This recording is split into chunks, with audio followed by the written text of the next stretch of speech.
በጣም የሚያምር እንጀራ ነው። እንደምትወዱትም እርግጠኛ ነኝ። ሰላም ውድ ቤተሰቦች እንዴት ናችሁ? ዛሬ እንጀራ እንጋግራለን። እንጀራ ለመጋገር የተዘጋጀሁት በዚህ እቃ አንድ ዱቄት ነው።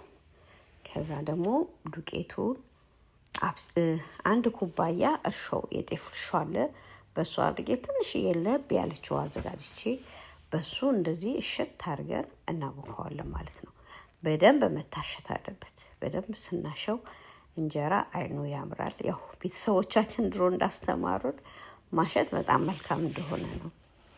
እና ጤፉም ቆንጆዬ ነው፣ ትወዱታላችሁ። በደንብ እሽት ካረግነው በኋላ ወደ ሊጥቃው እንጨምረዋለን ማለት ነው።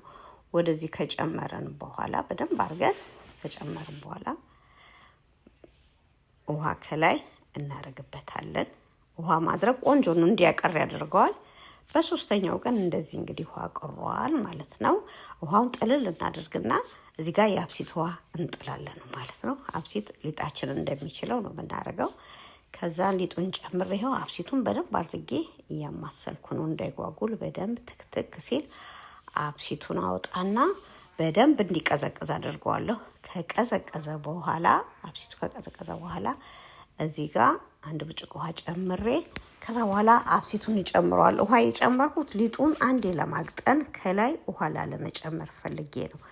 ከዛ በኋላ በማመሲያ በደንብ አድርጌ አዋህደዋለሁ ማለት ነው። መጀመሪያ ላይ በደንብ ሊጡ ከአብሲቱ ጋር ከተዋሃደልኝ በኋላ እዚህ ጋር ብላይንድ አንጥቼ በሱ በደንብ አድርጌ መተዋለሁ።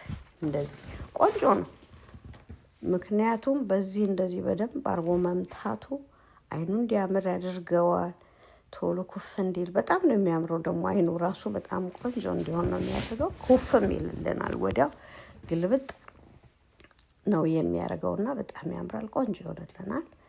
እሱም በደንብ አድርገን ከመታንና ካሳመረን በኋላ በዚህ መልኩ ሊጡን እናየዋለን።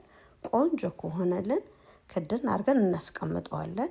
አንድ ሰዓት ተኩልም ቢቀመጥ ቆንጆ ነው። ኩፍ ካለ በደንብ አሁን እኔ ያየሁት ኩፍ ብሏል።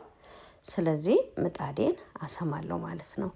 እኔ ምጣዴን ያደረኩት እንደዚህ 245 ነው።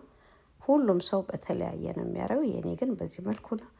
እንደዚህ እንጀራዬን አሰፋው ማለት ነው። ቆንጆ ነው። ከዛ ከፈትን እንግዲህ ይህንን ይመስላል እንጀራችን ማለት ነው። እርግጠኛ ነኝ ቆንጆና ትወዱታላችሁ። ከዛ እንጀራዬን አወጣው ማለት ነው። እንደገና እዚህ ጋር እናሰፋለን። ይሄንን የሚመስለው በጣም ያምራል እንጀራው።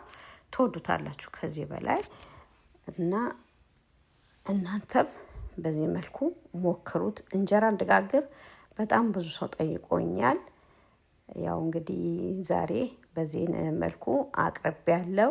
እንጀራውን ካያችሁት በኋላ የጠየቃችሁኝ እንጀራ እንድጋግር ትዕዛዝ ስጣችሁኝ ኮሜንት ላይ ሀሳባችሁን ጻፉልኝ። ማስተካከል ያለብኝም ነገር ካለ ኮሜንት ላይ እመልሳለሁ እና ቃላችሁን በማክበር ትዕዛዛችሁን በመቀበል እንግዲህ ይሄንን የመሰለ ቆንጆ እንጀራ ጋግሬያለሁ ማለት ነው። በጣም ነው የሚያምረው። እንደምትወዱት እርግጠኛ ነኝ። ከወደዳችሁት ላይክ፣ ሰብስክራይብ ማድረጋችሁን አትተው።